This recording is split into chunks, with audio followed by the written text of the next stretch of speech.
Hello listeners. Welcome back to Storytime FM. Today we will be looking at some r/AskReddit comments. What's something that's always wrongly depicted in movies and TV shows? Here is our first comment. I looked through this entire comment section and saw a lot of repeats, but I haven't seen this yet. HVAC ducts are not strong enough to hold a human. They are made to hold air. Edit. I must add additional information to my statement after all the HVAC techs commenting. Yes, you can climb in, stand on some ducts. Some are big and strong enough. But these are exceptions, not the rule. The exceptions can mainly be found in large applications, commercial or industrial, or in some cases, the main branch of the ductwork. Generally speaking, you can't climb in ducts. The main duct is only a small part of the system. The majority is made up of ducts that branch off from the main and deliver air to spaces. Additionally, the HVAC system for a building is typically split into zones, so there's several main ducts, i.e. smaller mains because they have less air. While movies portray otherwise, you can't enter the HVAC system at one point and expect to get anywhere you want in the building, you must enter the right zone. And even then, they won't get much further than the main duct, which is probably located over a hallway, and most likely, will not be able to reach specific rooms.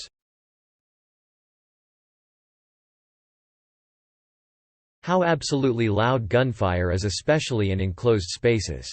Hero in a concrete stairwell. No hearing protection, bang bang bang, then hears footsteps as someone sneaks up on them. You'd be deaf and ears ringing for a day after. That the only thing to worry about in space movies is if a planet has oxygen or not.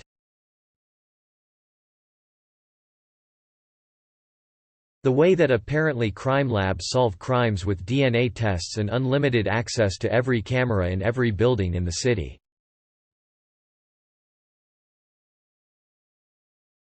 Spare time. When do these people work and where does the money come from?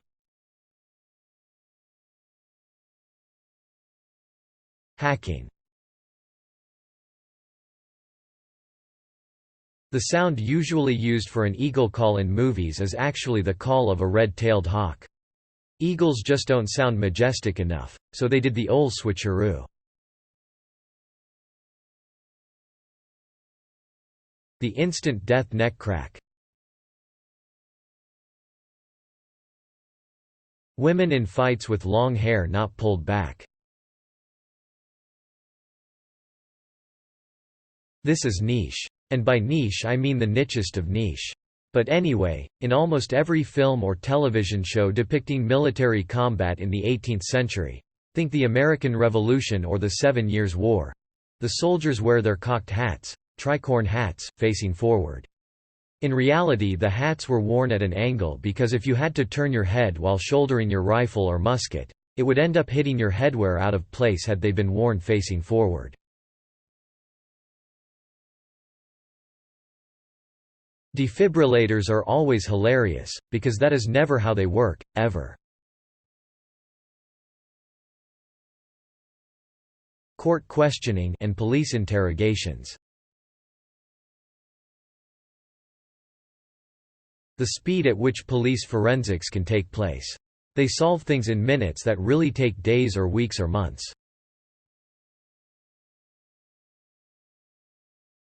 Irish people. Hollywood just sees us as Scotland Light. Birth. Breakfast. Sip of orange juice, bite of toast, oh, look at the time, gotta go. Armor. It's slowly getting better, but you still get fight scenes where a dude cuts through someone's armor or helmet with a sword slash as if it were a pillowcase. In reality, virtually all armor was effective against sword slashes, even gambesons, which were made from layered cloth. You can look up and find examples of people slashing iron chainmail with a steel katana and leaving only a faint scratch on the rings. Plate armor, like the classic knight's suit of armor, was nearly invincible. You couldn't cut or stab through it with anything. Arrows pinged off. Even crossbow bolts and some early bullets did, especially if the armor was very well made. You had to find a gap, helmet slit, armpits etc., and attack there. Or, conversely, use a blunt weapon or a big nasty pole weapon that would dent the armor and knock the shit out of the person inside. The most effective weapon against a guy in a suit of plate was actually the humble dagger, which you would thrust into the dude's eyes after getting him on the ground, assuming you were a lunatic who didn't care about a nice hefty ransom payment. Plate armor was also designed to have its weight evenly distributed across the strongest parts of the body. Guys inside didn't stomp around like cartoon ogres, taking wild swings with their weapons. A man could sprint, roll, do jumping jacks etc. in a suit of plate. A heavy backpack would be more tiring to wear than a fitted suit of plate.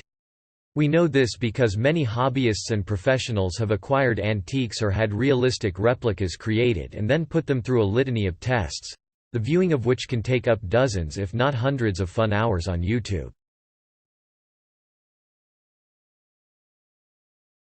Yellow tint when there is a scene in Mexico.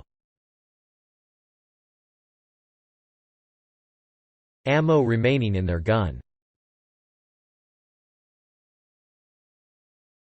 Fighting.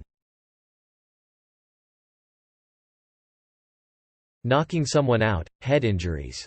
And X200B. If a person were bonked on the head and knocked out, they would 100% need a hospital. The 80s. Turn on the radio in the 80s and you could well hear a song from the 60s. House decors were often a mix of the 70s and 80s.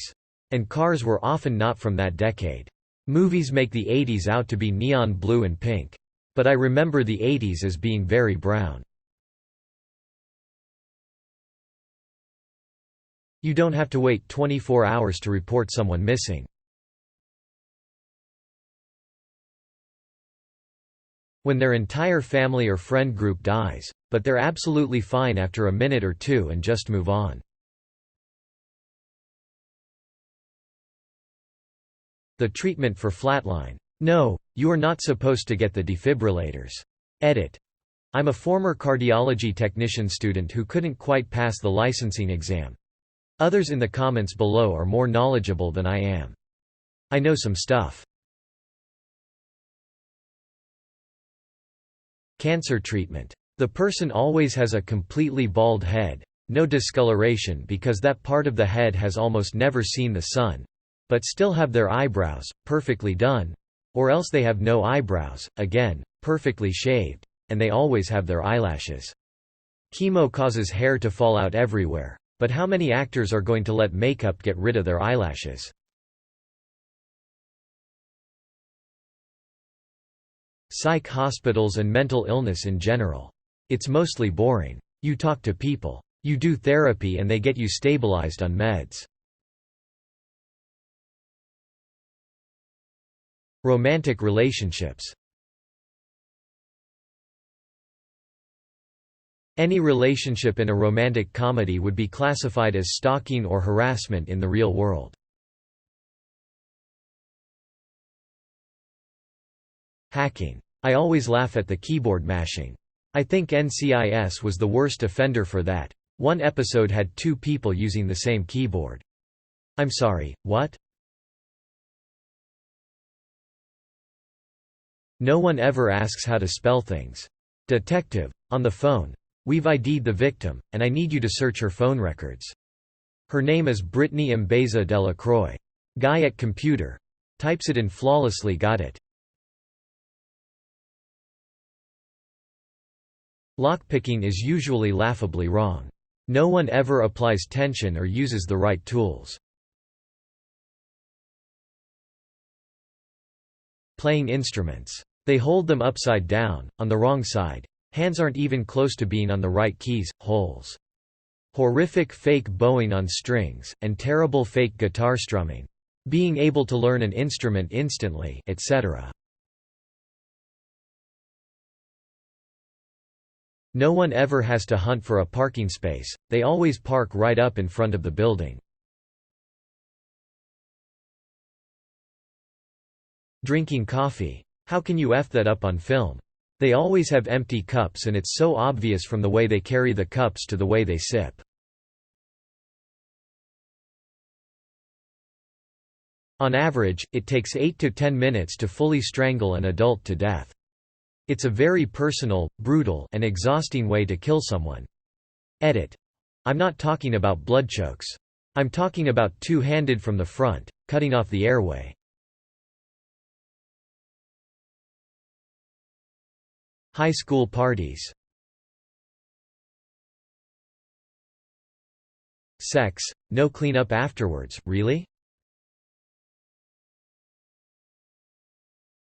Most drugs would fall into this category, but I would say weed would be the best example. They make it seem as if though the character just took a hit of DMT whenever someone smokes weed. Autism. Knocking out someone with some rag and chloroform. Childbirth. A lot of times, the water doesn't break on its own. And labor and delivery take more than a frantic 30 minutes. It always bothers me how long people look over at their passenger when driving. Keep your eyes on the road. Breakfast. Why does almost every movie or show have someone make this big breakfast, for the others to take 1 to 2 bites and leave? That a school lesson ends in the middle by the bell while the teacher is talking. We plan our lessons to fit into the time period allotted. If we do run over, we're watching the clock and wrap it up before the bell. Cars don't actually blow up. They might catch fire or smoke, but they won't ever make a huge explosion.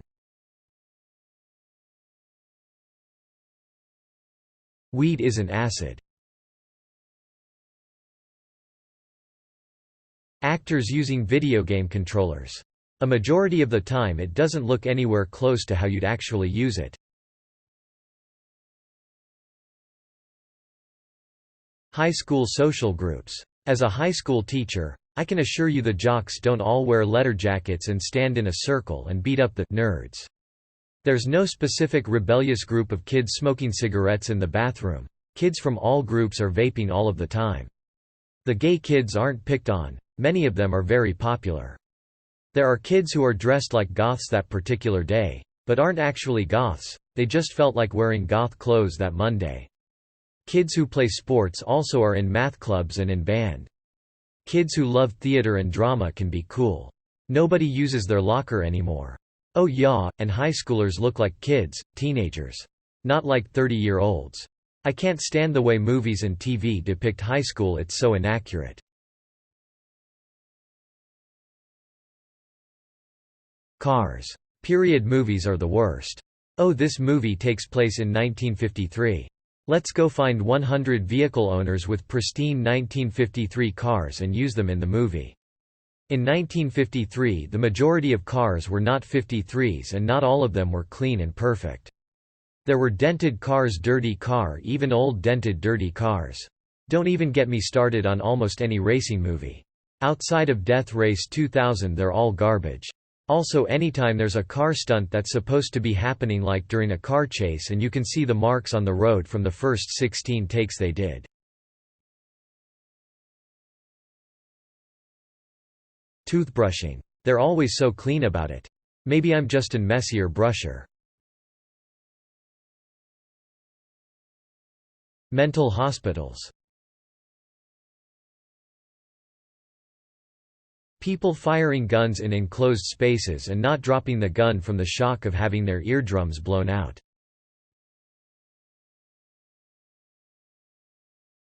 Space, for multiple reasons.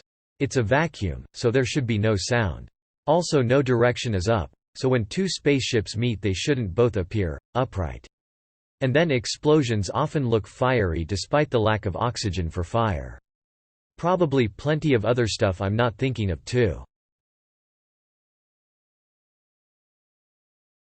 Geeks and/or nerds. Politics. It's often depicted as a highly intelligent and calculated chess game and not unqualified idiots entering shouting matches. Sewing. No, you cannot single-handedly whip up a full carnival costume in 37 minutes despite what Project Runway makes you think. And half the people aren't even doing it wrong consistently, either. The medieval era. Specifically their castles and foods. Peasants only really ate grey icky gruel in times of hardships. Otherwise a peasant's diet usually consisted of fish, cheese, milk, curds. A favorite dish for any class was pottage. A type of stew that usually had meat or vegetables. They also liked barley. As for their castles, most were not dark and dank like we think they are. Many were brightly decorated with beautiful colors. Wall murals and tapestries. Even their clothing was colorful. What an elementary classroom looks like. Disabilities, romantic relationships, the FBI, police, military, religious groups. We're out of comments for today. Come back tomorrow for another video. In the meantime, leave a comment with your stories and thoughts below. Remember to like and subscribe if you enjoyed and want to see more. Until next time, listeners.